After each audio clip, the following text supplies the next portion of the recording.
हाय दोस्तों, आज फिर क्लास शुरू करते हैं। तीसरा, आरंभिक नगर। एरा। यहाँ देखो, दो लड़के हैं। चलो इनको पहले देख लेते हैं, मतलब ये क्या सोच रहे हैं क्या नहीं सोच रहे हैं। जयसपाल और हरप्रीत जी दोनों अपने घर के बाहर। चलो मैं इनकी थोड़ी एक ही वो बता देते हैं। 2 मिनट की इतना पूरा पढ़ने का क्या है, आप हो तो पढ़ लेना। ये दोनों बच्चे हरप्रीत और जयसपाल बाहर खेल रहे थे। उन्होंने अचानक देखा कुछ लोग उस घर की तारीफ कर रहे जो जिसको ये लोग भूतिया समझते थे। तो ये लोग सोचने लगे कि मतलब उनमें से कुछ लोग कह रहे ये ऐसी वास्तुकला कहीं देखी नहीं है, लकड़ी पे कितनी अच्छी नक्काशी है। और एक औरत कहती है उसी में से कि यहाँ यह बहुत खूबसूरत घर है, इसे अपने मंत्री को बता देना चाहिए कि इसकी मरम्मत करा देना चाहिए, जैसे ये खराब ना हो। तो ये दोनों सोचने लगे ऐसा क्या है इस घर में, ये जो इतना ये लोग बहुत ज़्यादा लगाव रख रहे हैं। इसी के समझ में आगे पढ़ लेते हैं हड़प्पा की कहानी। हड़प्पा की भी कहानी, एक ब्रिटिश बंधु होते हैं, चलो उनके बारे में बता देती हूँ। वो दोनों मतलब इसमें अक्सर पुरानी इमारतें अपनी एक कहानी बताती हैं। लगभग 150 साल पहले पंजाब में पहली बार रेलवे लाइन बिछाई जा रही थी।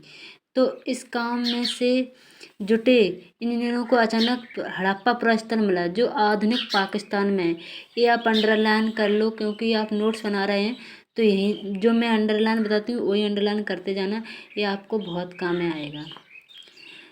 आधुनिक पाकिस्तान में उन्होंने सोचा कि ऐसा ही कुछ है। चलो इसकी ईंटें अच्छी हैं, अपन उखाड़ लेते हैं, अपनी रेलवे लाइन के लिए काम में आ जाएंगी। इस तरह उन्होंने अच्छी ईंटें निकाल ले गए ये सोचकर, और हप्पा के हजारों ईंटें उखाड़ के ले गए, उसमें मतलब बिछाई और कई इमारतें पूरी तरह नष्ट कर दी।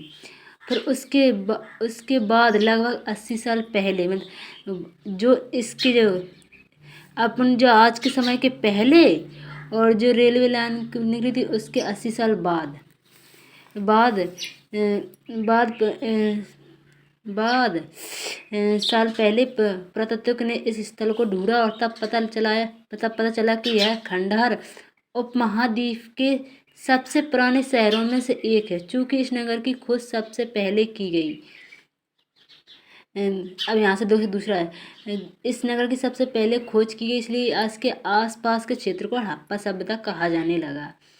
हड़प्पा सभ्यता कहा जाने लगा। इन नगरों का निर्माण कब हुआ था हड़प्पा के नगरों को, तो 2700 ईसा पूर्व। अब आगे पढ़ते हैं। इन नगरों की विशेषता, इनकी कुछ विशेषता है, मैं यहाँ तक ही पढ़ाऊँगी। और जो आडम्बर होता है वो क्यों पढ़ाना है, तो थोड़ा थोड़ा बता दें, क्यों टाइम बहुत हो जाता है और पूरा पढ़ नहीं पाते, समझ भी नहीं आता। इसमें से कुछ खास विशेषता थी, जैसे कि कोई एक वो होता था, कोई भी नगर होता था उसमें 2 भागों में बटा था। जैसे पश्चिमी भाग जो छोटा होता था लेकिन ऊंचाई पर होता था, ऐसा। और जो इधर है पश्चिम, ऊंचा पूर्वी हिस्सा लेकिन बड़ा होता था, लेकिन निचला होता था। इसमें ऐसा क्यों होता था, क्योंकि वहाँ भी अपने जहाँ ऐसे जातियों का बंटवारा होता है, छुआ-छूत हुई, उस टाइम भी ऐसा ही होगा, इसलिए होता था। यहाँ अनुमान लगाया जाता है, क्योंकि इतिहासकार कहते हैं ये चीज़ देखकर बड़ा होता था। यह निचले इलाके में था। ऊंचाई वाले लोग, पुरातत्वविदों ने इन्हें नगर दुर्ग कहा, और निचले हिस्से को निचला नगर कहा। यहाँ भी बड़ जाति का लग रहा है कि यहाँ भी बड़ जाति थी। आज से नहीं है बड़ जाति, ऋग्वेद में नहीं, शायद पहले भी थी। निचला नगर है, और ये पूरा पूरा ये 4 दीवारों से पूरा ही ईंटों 4 दीवारियों एक ईंटों की बनाई जाती थी। इसकी ईंट इतनी अच्छी होती थी, मतलब इस पूरा ही नगर दुर्ग एक दीवार से घिरा था। इसकी ईंट बहुत अच्छी होती थी। अब ये पढ़ना है तो पढ़ा दे रहे। इसकी ईंटें इतनी अच्छी पकी थी कि हजारों साल बाद आज तक उनकी दीवारें खड़ी रहीं। दीवार बनाने के लिए ईंटों की चिनाई इस तरह करते थे कि जिसमें कि दीवारें खूब मजबूत रहें। अब कुछ नगरों में नगर दुर्ग कुछ खास थे, जिसमें था मोहनजोदड़ो। मोहनजोदड़ो में एक मिसाल के तौर पर तालाब बना था, जो जिसे प्रतियों ने स्नानाघर कहा। इस तालाब को बनाने में क्या उपयोग हुआ, ईंट और प्लास्टिक का सबसे इस्तेमाल किया गया। और पानी को रोकने के लिए क्या इस्तेमाल किया गया, कि उसका रसायन तो चारकोल का इस्तेमाल किया गया। और सरोवर में दोनों तरफ मतलब उतरने और चढ़ने को क्या बनाई गई, सीढ़ियाँ बनाई गई। और बनाएंगे। और उसके आसपास क्या बनाया, तो कमरा बनाया गया, उसके पानी भरने के लिए कुआं। अब इस चीज़ को देखकर क्या लग रहा है कि कोई ऐसा पूरा स्थल होगा, जैसे अपन जाते हैं तीर्थ यात्रा के लिए, वहाँ एक स्नानागार होता है ऐसे, मतलब और कपड़े बदलने के लिए होता है, ऐसा ही यहाँ तीर्थ स्थल भी माना गया, जो आज इतिहासकार कहते हैं विशिष्ट नगर। अब कालीबंगा, मतलब इसका चित्र दिखा देती हूँ आपको मैं। देखो यहाँ पे ये रहा, देखो ये तो रहा स्नानागार, ये रही सीढ़ियाँ, इसके आसपास रहा रूम। तो ये ऐसा लग रहा है कि यहाँ इसकी तीर्थ यात्रा होता है, यहाँ यज्ञ पूजा कुछ भी होता था, या पूजनीय स्थल था, इतिहासकार मानते हैं। लेकिन इसका जिस तरह से वर्णन किया था, तो हम भी आप भी यही सोचेंगे। अब कालीबंगा और लोथल जैसे अन्य नगरों में क्या मिले, अग्निकुंड मिले। यहाँ समता यज्ञ किए जाते, क्योंकि अग्निकुंड में क्या किए थे, यज्ञ ही किए जाएंगे। और हड़प्पा और मोहनजोदड़ो और लोथल, हड़प्पा मोहनजोदाड़ो और लोथल जैसे नगरों में क्या मिले, बड़े बड़े भंडार गृह, मतलब यहाँ व्यापार होता ही था। हड़प्पा मोहनजोदाड़ो के बड़े बड़े भंडार गृह क्या काम के, क्योंकि व्यापारी होगा तो ही उसका काम होगा। ये है देखो, इसका मैप है सिंधु सभ्यता का, देख लो आप एक बार अच्छे से। ये पूरे भारत का है, पश्चिमी है, पश्चिमी तरफ सभ्यता आई थी न, यहाँ उत्तर है, ये पश्चिम है, ये इधर पूरब का हिस्सा है, इधर दक्षिण, तो इधर ही इधर फैली। देखो इसके मैप से हम आपको बता देते हैं, थोड़ा रुको। अब इसके मतलब इतना मैप देखो कंफ्यूज होना था, इसलिए मैं पूरा मैप दिखा देती हूँ। यहाँ मेरे पास है, एक मिनट निकाल लेती हूँ। आप प्लीज़ इसे शेयर सब्सक्राइब जरूर किया करो, और इसके लिए हम बहुत अच्छे क्वेश्चन भी ला रहे हैं। ये नहीं कि इसमें से होंगे एनसीईआरटी से, खुद बना के ले, जो अच्छे से पढ़ेगा वही हल कर पाएगा हमारे साथ। आप प्लीज़ इसे शेयर करना, और आगे बहुत अच्छा। ये देखो इसकी तुलना देखो, ये देखो यहाँ इतने भाग में फैली थी, देखो ये है कि नहीं है। देखो यहाँ से देखो कंपेयर, इतना कोई अच्छे से बता भी नहीं पाता मैं, ये देखो, और यहाँ भी। अब इससे पता चले कि कोई पूछे सिंधु सभ्यता कहाँ फैली थी, तो पश्चिमी तरफ।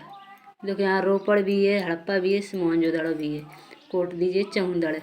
न तो यहाँ पूर्वी तरफ फैली थी, न दक्षिण तरफ, उत्तर तरफ फैली थी थोड़ी बहुत, लेकिन हाँ उत्तर पूर्व में बहुत फैली थी, इतने हिस्से में, इतने हिस्से में।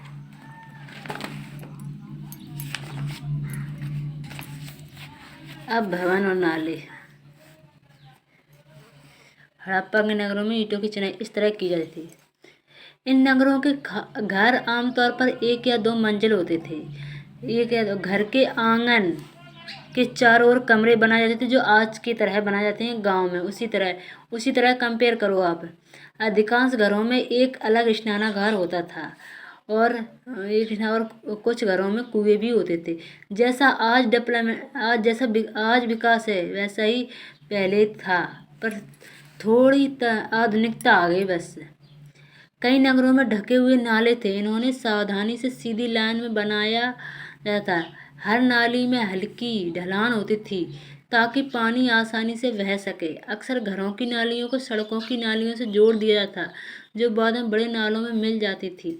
नालों के ढके होने के कारण इनमें जगह जगह मैन होल क्यों बनाए, क्योंकि नाली में कुछ भी कचरा न जमे, उन्हें साफ किया जा सके, इसलिए इन जिनके जरिए उन्हें देखभाल और सफाई की जा सके। घर के नाले और सड़कों का निर्माण योजनाबद्ध तरीके से प्लानिंग से किया था, ऐसे नहीं कि ऐसे ही बना दे, प्लानिंग से किया था। अब ये नगरीय जीवन, यहाँ हड़प्पा के नगरों में बड़ी हलचल रहा करती थी। यहाँ पर ऐसे लोग रहते थे जो घर की खास इमारतें बनाने की योजना में जुटे रहते थे। संभवतः यहाँ के शासक थे। यह भी संभव है कि ये शासक लोगों को भेजकर दूर दूर से धातु, बहुमूल्य पत्थर और अन्य उपयोगी चीज़ें मंगवाते थे। शायद शासक लोग खूबसूरत मणके तथा सोने चांदी से बने आभूषण जैसी कीमती चीज़ों का अपने पास रखते होंगे। इन नगरों में लिपिक भी होते थे और मोहरों पर लिखते थे, और शायद अन्य चीज़ों पर भी लिखते होंगे। इसके अलावा नगरों में शिल्पकार स्त्री पुरुष दोनों ही शिल्पकार थे, न कि पुरुष, जो अपने घरों या किसी उद्योग स्थल तरह की चीज़ों बनाते होंगे। लोग लंबी यात्रा करते थे और वहाँ से उपयोगी वस्तु लाते थे, और साथ ही लाते थे सुदूर देश के किस्से कहानियाँ, मिट्टी से बने खिलौने भी लाते थे जिन्हें बच्चे खेलते थे। बस यहीं तक पढ़ाएंगे। आज वीडियो कुछ ज़्यादा बड़ा हो जाता है, फिर अपलोड नहीं हो पाता, आप देखने का मन भी नहीं करते हैं। इतने ही थोड़े थोड़े से हम और आप वीडियो करेंगे और पूरी NCERT बुक्स ख़त्म कर देंगे। 6 से लेकर 12 तक, मतलब 6 से लेकर 12 तक। आप मेरे साथ बने रहिए। प्लीज़ शेयर और सब्सक्राइब, लाइक्स और कमेंट ज़रूर करना। ये बताना कि हम और आप कैसे मतलब आगे और बढ़ सकें, और कैसे मैं कैसे पढ़ा रही हूँ, मतलब और थोड़ा सुधार करना चाहिए और नहीं करना चाहिए। प्लीज़ इसे सब्सक्राइब और शेयर ज़रूर करना। धन्यवाद।